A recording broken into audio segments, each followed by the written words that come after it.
I'm terrified, but I'm also fascinated, very intrigued. I discovered the remains of my twin I didn't know existed. That eventually led to uncovering a family history of bizarre deaths. Deaths that seemed to follow a pattern. Insanity in my bloodline. Some unspeakable secrets too. And I became so disturbed to the point now, I don't know if I'm someone worthy of continuing our family name. I was really persecuted for my decision to expose our family curse 5 years ago when I published my findings in the newspaper. It spread like wildfire. The spirits really revealed my true heritage. I never felt so connected. I never felt so important. The spirits really restored my understanding. And no other revelation has made me feel that way really. It's just the truth. Music. I always see you at the Historical Society meetings. Yes, I heard your story before, sharing your discoveries. I was really persecuted for my decision to expose our family curse 5 years ago. When I published my findings in the newspaper, it spread like wildfire because, when I published my account, the intention was just to share the truth. When a publishing company took the story out without even asking for my permission and printed it in their periodical, it was reprinted 600 times across the country in less than 12 months. So I thought nothing of it at first. But then the next day, the pastors started calling me, asking me how I was, and then it really spread throughout. The communities that believed in witchcraft was really angry, not just at me directly, but at the newspaper. So before we talk about your journey, what do you want people to take from your story? I just really want them to understand the truth about family bonds. Regardless of their beliefs, I know that our ancestors watch over us very carefully, and the spirits have so much to reveal because in my grandfather's journal, he wrote that he already sensed a presence. He knew us before we were even conceived in our mother's wombs. So I believe that whatever visions we have in our minds, the spirits are the authors of that. 6 years old is when you had that first vision. I call it a divine moment of clarity. Because my mother brought me to my grandfather's house. We were examining the family Bible from 1801, Grandfather Thaddeus's most precious possession. And then when I saw it, there was just something in me that really awakened. I was just so drawn to the names and the dates, especially the ones crossed out. And when we went home, I grabbed a journal and started recording all the births, the deaths, the strange markings. Then from that moment, that curiosity never left. I was really certain that I wanted to be a historian of our family. So growing up, instead of asking for toys or games, I asked for pens, papers, journals, maps of Massachusetts. I wanted to study. The different generations of our family know their stories. And then when I was 10, I would rush to the public notices every Sunday obituary section. And then, so I was very sure that this was my calling, researcher, and sad to say in our culture, if you don't fit into the expectations of what a proper young man is, or a boy is, you get ridiculed a lot. So yes, I was really mocked often. In school, I got so confused why they said those things. My mother would always say, "Oh, stop being so morbid," or something like that. But I know she really meant well because she was also very afraid of what other people might think. And then growing up, they also could not understand my obsession with death records. But then they were also supportive in a way. They preferred giving us books and writing materials rather than toys. You said growing up you had no knowledge of your twin. None at all.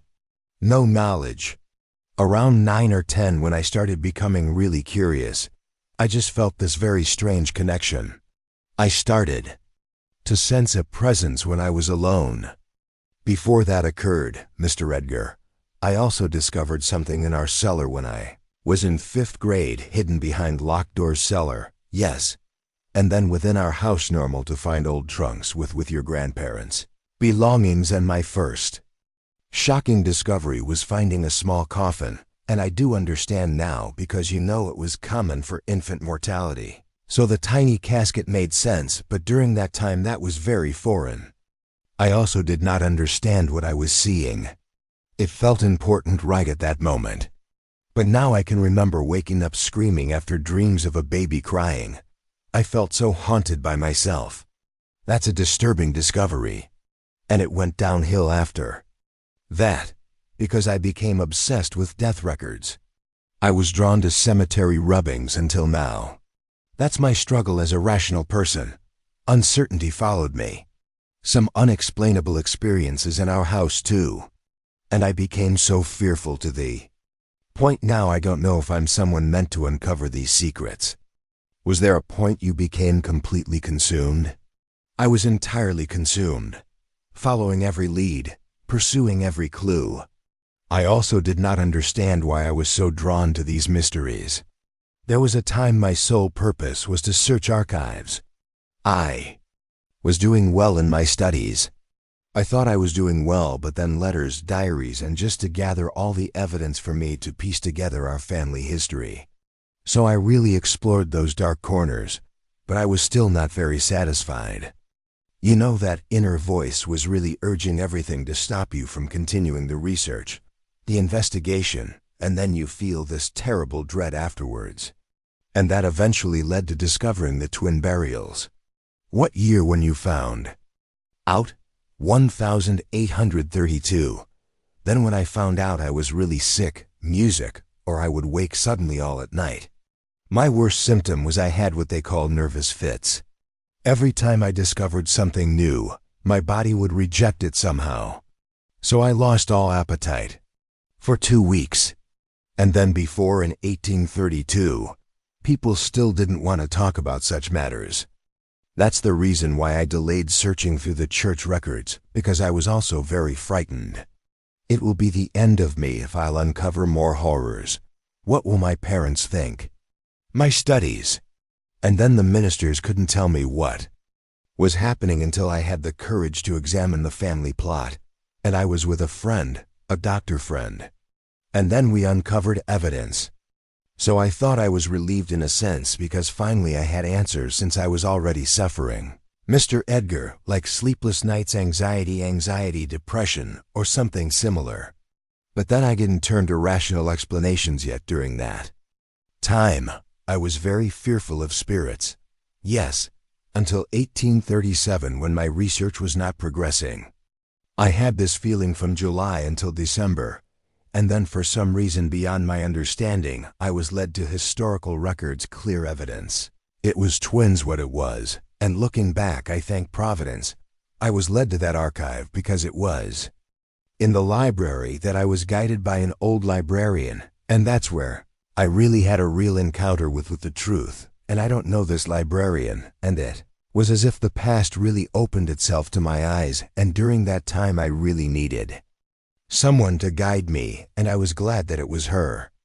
I found out about the twins right after she showed me records, and she was the one who brought me to the oldest graveyard 8 months after, where I surrendered everything to the search. With my family secrets at uncovering 1.5 centuries when I was in the records 1.5 centuries of a family pattern, I feel like it was very close to madness. I was highly disturbed. I really praise Providence for it, because after being guided the historians were saying, now you will not find resolution with your search in 6 months, and then your sanity will not remain, and then fate was so good, because in less than 2 weeks, I was already enlightened with answers. Yes, I was already enlightened, my indicator. If you're still searching or not so determined, but I will still continuing with my research. A person uncovering family histories has stages. So the first stage didn't satisfy. So they guided me to the 3rd level or something. Praise Providence because it worked. So after 3 months my understanding became complete miracle. Miracle truly, and it was really fate's work, and even if I was not fully convinced yet that time of supernatural causes, he was already manifesting himself to me. He just gave me memories of my childhood memories, and then the happiest I was, Mr. Edgar, was when I shared with my classmates back in school about spirits and about visions. I was the happiest during that time, and I look back I would have those opportunities again where I could have real believers and talk about my twins. Yes, they witnessed me for several months, and from what I heard from my mother, she was already aware of it. And she was keeping that specific secret. Aside from discovering about my twin, when I confronted my mother and father, there was a sigh of relief indeed. Now finally, we can address this. But because my father could not, he could not believe it happened in the family and to me. Now that Providence has blessed me with everything intellectually, all these things, when I look back now, I understand. It would have been a lot worse if I got everything that I have now. I wouldn't have seen the pattern. I wouldn't have encountered the truth. So I'm glad that I was confused then, and I was hungry and seeking for answers, struggling, because now the experience that I have with the spiritual world is real. You know, Mr. Edgar, when you don't know your true origins, you're always lost. You don't feel like you belong. Even if you made it to the highest levels of academia, you still have that emptiness inside of you. And that's the reason why I said in my testimony that I really embraced the supernatural, because it did not just free me from ignorance and keeping me aware for a very long time until now, but it really restored my sense of place. I never felt so connected. I never felt so important.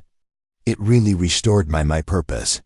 And the spirits really made me feel like I am seen and heard.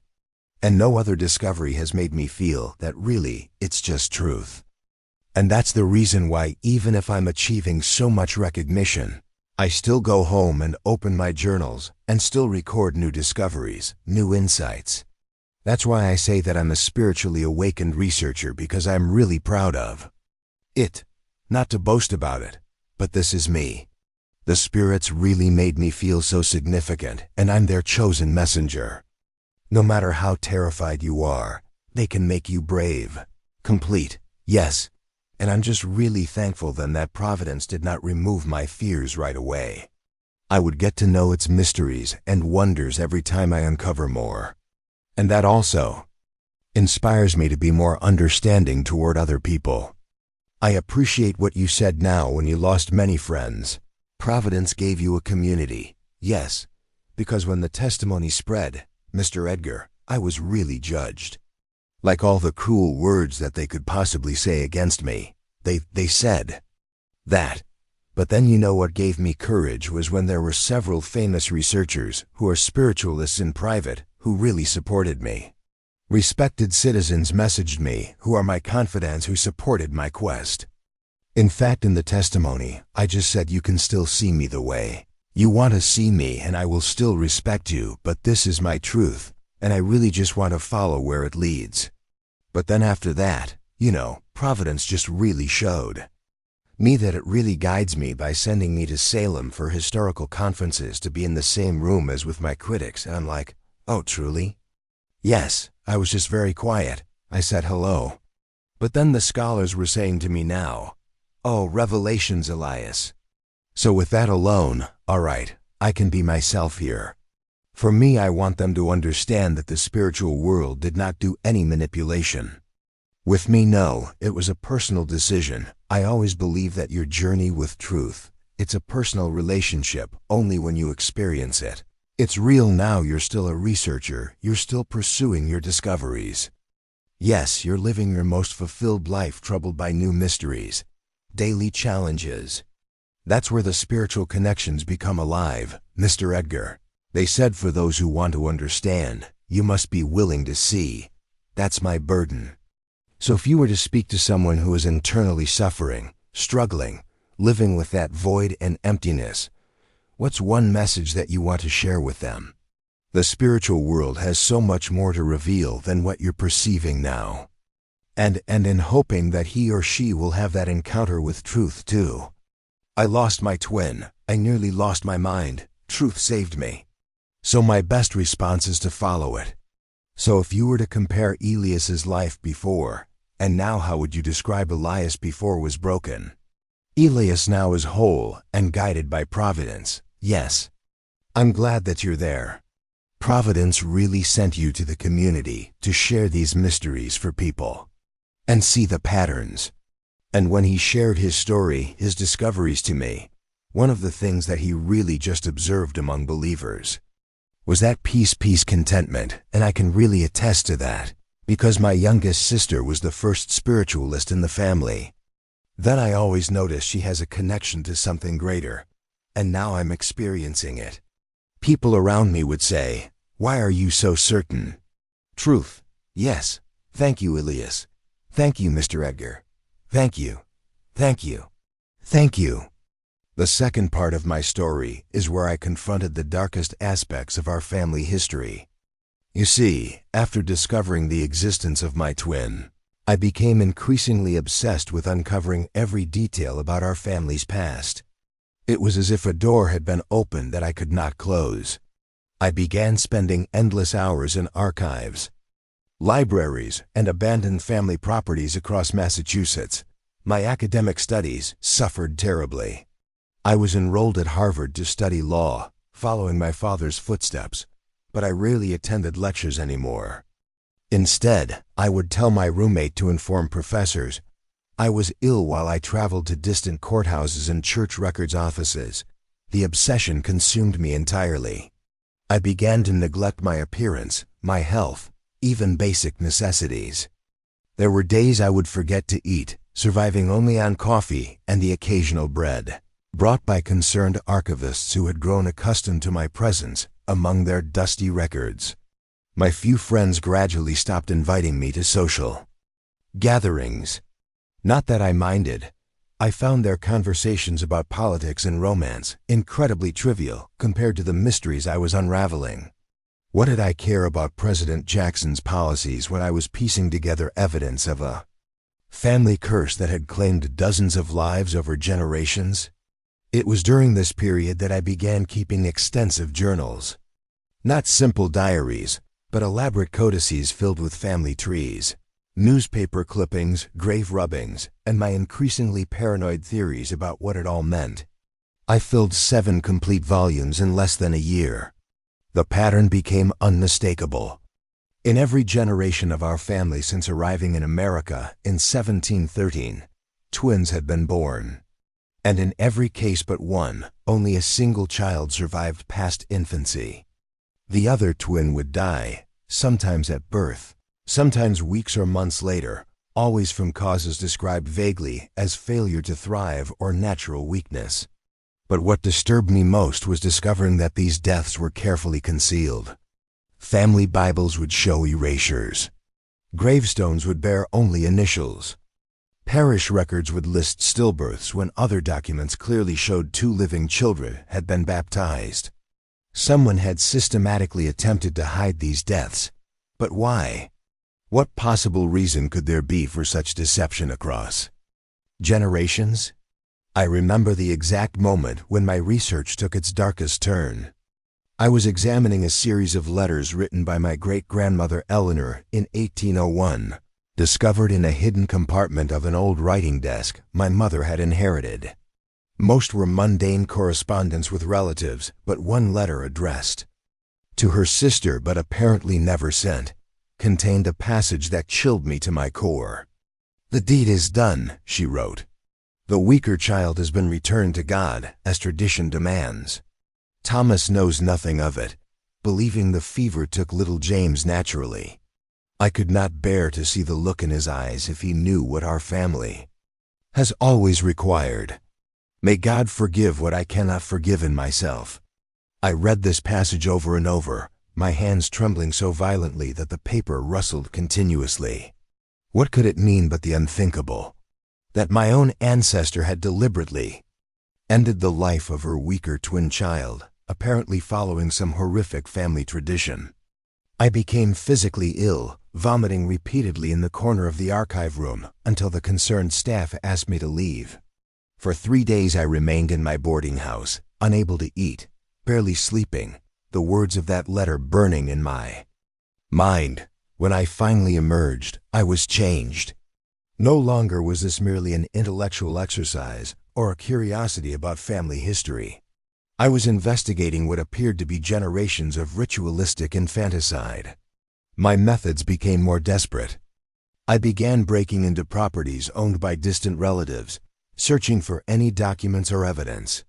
I excavated small graves in abandoned family plots under cover of darkness. I even resorted to bribing church officials to gain access to restricted records. The evidence mounted, piece by horrifying piece. References to the sacrifice appeared in multiple family documents across generations. A small book of prayers, handwritten sometime in the 1760s, contained rituals to be performed when one must choose which shall remain. I found a letter from 1795 referencing the family's burden and how each generation must pay the price for prosperity. Most disturbing of all, I discovered a pattern that had somehow escaped my notice earlier. In every case where a twin had been returned to God, the surviving twin went on to achieve unusual success. My great-grandfather became a wealthy shipping magnate after his twin died of colic. My grandfather rose to become a state senator after his twin succumbed to winter fever. My own father had established the most successful law practice in Boston after his twin brother supposedly died of brain inflammation at 3 months old. The implications were unbearable. Was our family's prominence and wealth built upon systematic sacrifice of the weaker twin in each generation? Had my own father benefited from such a monstrous tradition? And what did it mean for me, born a single child with no twin that I knew of? This last question haunted me most of all. If every generation had twins, where was mine? Had I once had a twin who was returned to God without my knowledge? The possibility drove me to confront my parents directly. I remember that evening with painful clarity. It was raining heavily, a winter storm that rattled the windows of our Boston home. My father was surprised by my unexpected visit, but welcomed me warmly at first. My mother embraced me, commenting with concern on my gaunt appearance and disheveled clothing. Their warmth only made what I had to do more difficult. Over dinner, I began casually asking about our family history, watching their reactions carefully. My father spoke proudly of his ancestors' accomplishments, while my mother remained unusually quiet, her eyes never quite meeting mine. Finally, when the servants had been dismissed and we sat alone with our brandy, I placed Eleanor's letter on the table between us. "I need to know about the twins," I said simply. The transformation in my father's face was immediate and terrifying. His usual composed demeanor shattered, revealing a rage I had never witnessed before. "Where did you get this?" he demanded, snatching up the letter. "These are private family matters." My mother began to weep silently, her hands trembling as she reached for her handkerchief. "Is it true?" I pressed. "Has our family been murdering the weaker twin for generations? Was I a twin? Did you kill my brother or sister?" The slap came. So suddenly I had no time to react. My father struck me with such force that I fell from my chair onto the dining room floor. Behind him, my mother's sobbing grew louder. "You will never speak of this again," he said, his voice deadly quiet. "You will burn whatever materials you have collected and return to your studies. This obsession ends tonight." But his reaction had only confirmed my suspicions. I picked myself up from the floor, tasting blood where my lip had split. "I was a twin, wasn't I?" I whispered. It was my mother who answered, her voice barely audible through her tears. "Yes," she said.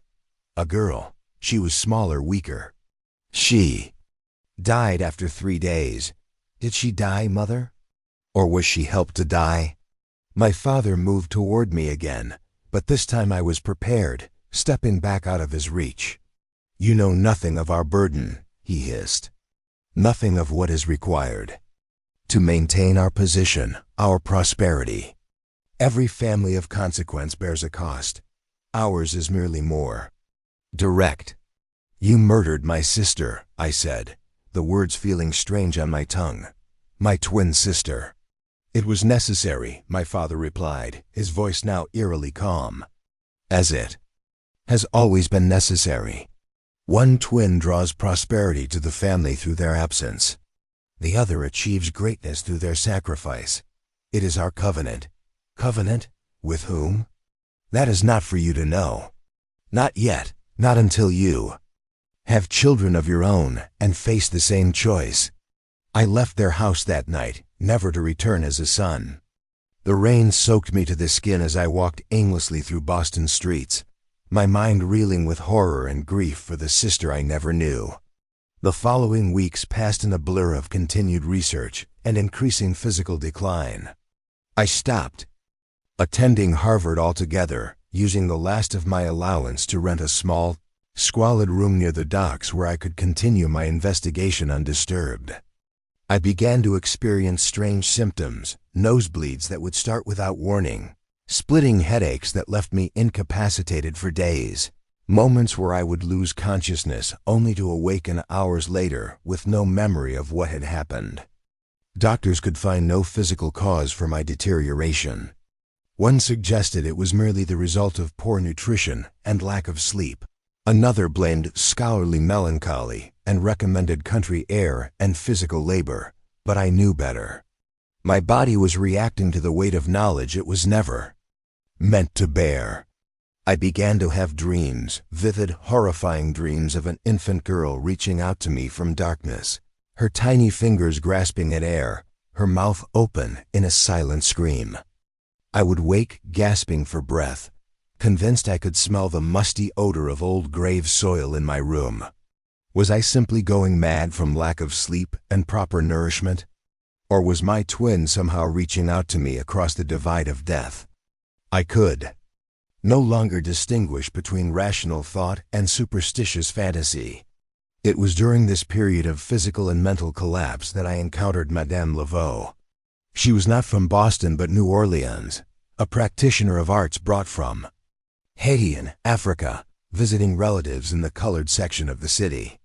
I met her by chance in a bookshop specializing in unusual texts, where I had gone seeking information on family curses. She approached me directly, her dark eyes studying my face with uncomfortable intensity.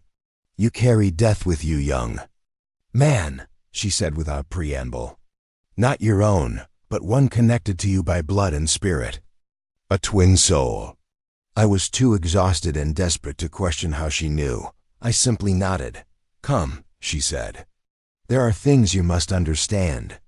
I followed her to a small rented room above a tavern, where she prepared a bitter tea and listened.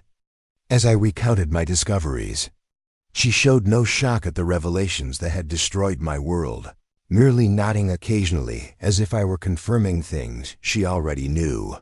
When I finished, she said, "Your family has made a covenant with forces they do not truly understand.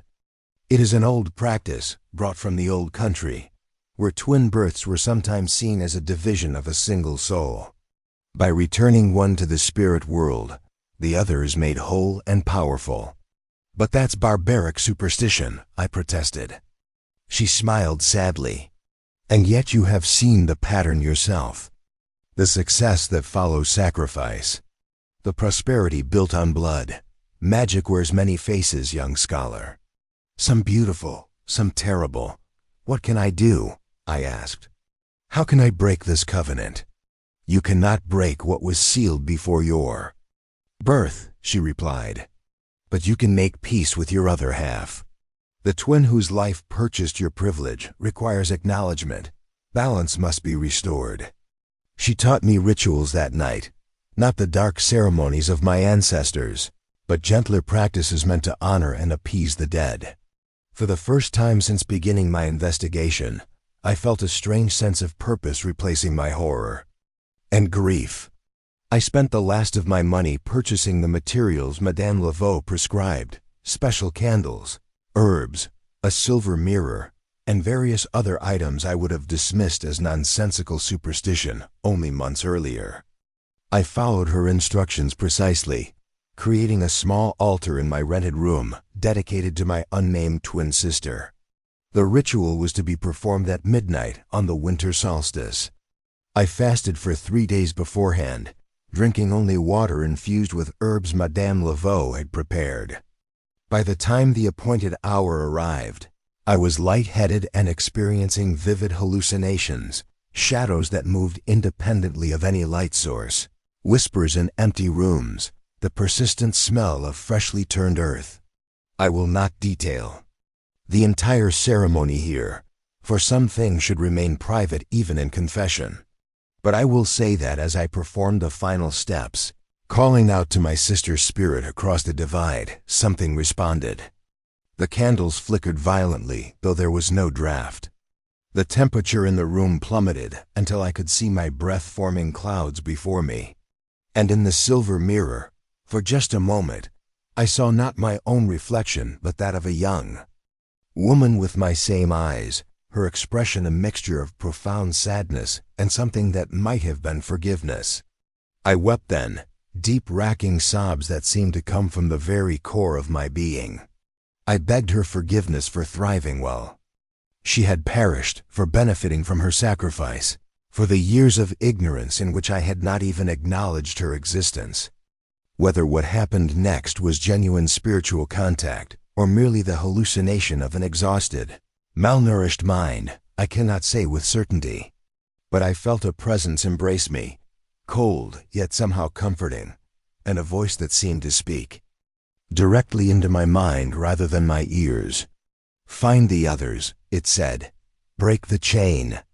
I collapsed then, unconscious for nearly 2 days according to my landlady, who found me when she came to collect the overdue rent.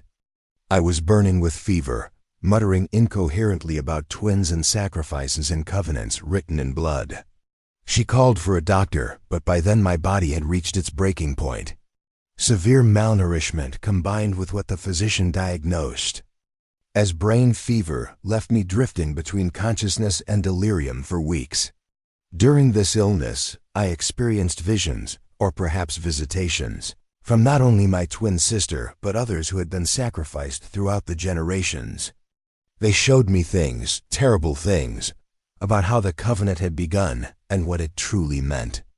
According to these visions, in 1713, my ancestor Jeremiah Thorne had made a pact with entities he encountered in the Massachusetts wilderness, entities that were neither angels nor demons as the church understood them, but something older and more ambiguous. In exchange for prosperity and influence for his descendants, he agreed that every generation would return one twin to the spiritual realm, feeding these entities with innocent souls. The truly horrifying revelation was that these sacrifices were not merely killing one twin to ensure the other's success. The entities were harvesting partial souls, taking the sacrificed twins' potential, their possible futures, their talents and virtues, and transferring them to the survivor. Each living twin carried within them fragments of their dead sibling, becoming more than they would have been alone, but at an unimaginable cost. I was not simply living the life that should have included my sister. I was living partially as her, with aspects of her being incorporated into mine through rituals I could barely comprehend. When I finally recovered enough strength to rise from my sickbed, I knew what I had to do. The voice had told me to find the others and break the chain. I understood this as a mission, to locate any surviving sacrificers in my family line and expose our terrible covenant to the light of public scrutiny. Such evil could only persist in darkness and secrecy. I would bring it into the light, whatever the cost to our family's reputation or my own safety. And so began the next phase of my journey, one that would lead me to confront not just the human perpetrators of these crimes, but potentially the supernatural entities with whom my ancestors had made their terrible bargain. My body was broken, my mind teetering on the edge of sanity, but I was more determined than ever. The dead had spoken. I had been charged with a mission.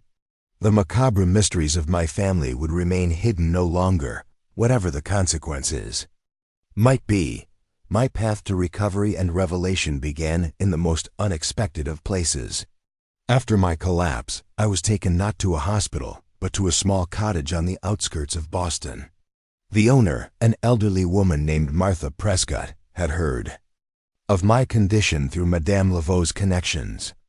Martha was what locals called a wise woman, someone knowledgeable in herbal remedies and old traditions, walking the fine line between respected healer and suspected witch. Your body is poisoned, she told me bluntly on my first day of lucidity. Not by any herb or mineral, but by knowledge it wasn't ready to bear. I lay in her small guest room, sunlight streaming through windows draped with drying herbs. The scent of lavender and something more bitter filled the air. "The covenant," I whispered, my voice still weak. She nodded. "I've known of your family's burden for decades. My grandmother attended the birth of your grandfather and his twin. She saw what happened after. This revelation should have shocked me, but I was beyond shock now. Instead, I felt a strange relief knowing I wasn't alone in my knowledge. Why didn't anyone stop it? I asked. Martha's weathered face showed no emotion. Who would believe such tales? And who would risk the wrath of your family? The Thorns have long arms in Massachusetts, young man. Long arms and deep pockets. For 2 months, I remained under Martha's care. She nursed me back to physical health with broths, herbal infusions, and gentle walks in the woods surrounding her cottage. More importantly, she helped me understand the true nature of what I had discovered. The covenant your ancestor made was not with demons, as Christians might understand them, she explained one evening as we sat before her hearth. Nor with the devil himself. The old ones that dwell in these lands predate such notions. They are neither good nor evil in the way we conceive it. They simply are, and they hunger for certain energies that twins provide. But why help me? I asked. If these entities are so powerful, aren't you afraid? Martha's laugh was like dry leaves rustling. I'm an old woman with more days behind than ahead. Besides, every covenant has its limits and loopholes. Your ancestors made their bargain, but perhaps it's time for it to end. Under her guidance, I began to study not just my family's dark practices, but the nature of the entities themselves. Martha had a remarkable collection of books, some published, others handwritten journals passed down through generations of wise women. They spoke of the beings my ancestor had encountered, describing them in terms that blended indigenous knowledge with European occult traditions. These entities, which one text called the Hungry Ones, fed on potential, the possible futures of lives cut short. Twins were particularly valuable because they shared a spiritual connection, making it easier to transfer the life energy from one to the other. Your family didn't just kill one twin, Martha explained. They performed rituals that captured the dying twin's essence and channeled it into the survivor. That's why the survivors prospered so remarkably. Each carried double the potential, double the talent, double the life force. This knowledge filled me with horror, but also a strange determination. I now understood that I literally carried my sister within me. Fragments of who she might have been were now part of my own being. I owed it to her to use that double blessing, to end the cycle of sacrifice. As my strength returned, Martha introduced me to others who knew pieces of the truth. A retired judge who had investigated suspicious infant deaths in prominent families. A midwife who had assisted at twin births where one child mysteriously failed to thrive.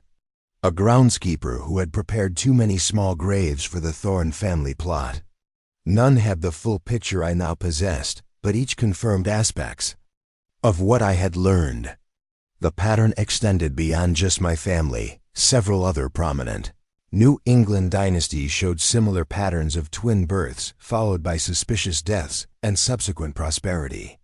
It's a network, the judge told me one rainy afternoon, his voice barely above a whisper, though we were alone in Martha's cottage. These families know each other, protect each other. Some are actively practicing the old ways, others are merely beneficiaries of ancestors' deeds. But all are connected by blood and secret. By early spring of 1838, I had recovered enough to begin my mission in earnest.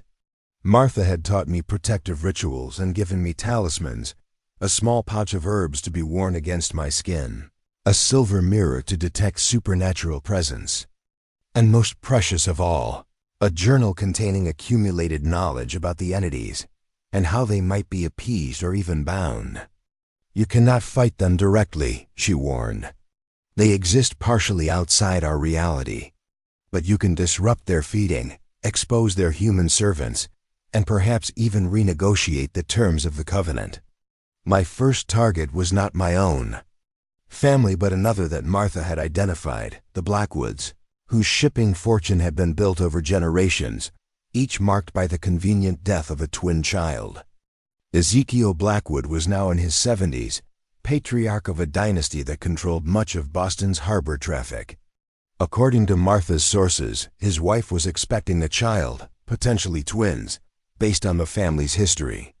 I approached, not Ezekiel directly, but his youngest son, Thomas, a man known for his charitable works and troubled conscience. Using the pretext of researching a book on prominent Boston families, I arranged a meeting at his office near the harbor. Thomas Blackwood was a surprise, not the cold-eyed businessman I had expected, but a gentle-faced man with scholarly spectacles and ink-stained fingers. He welcomed me warmly, seemingly delighted at my interest in his family history. I proceeded, cautiously, asking innocent questions about the family's rise to prominence, their business acumen, their philanthropic endeavors. Only after establishing rapport did I casually mention my interest in patterns of twin births in old families. The change in Thomas was immediate and alarming. His friendly demeanor vanished, replaced by rigid formality. "I believe our interview is concluded, Mr. Thorne," he said, rising from his chair. "I have another appointment."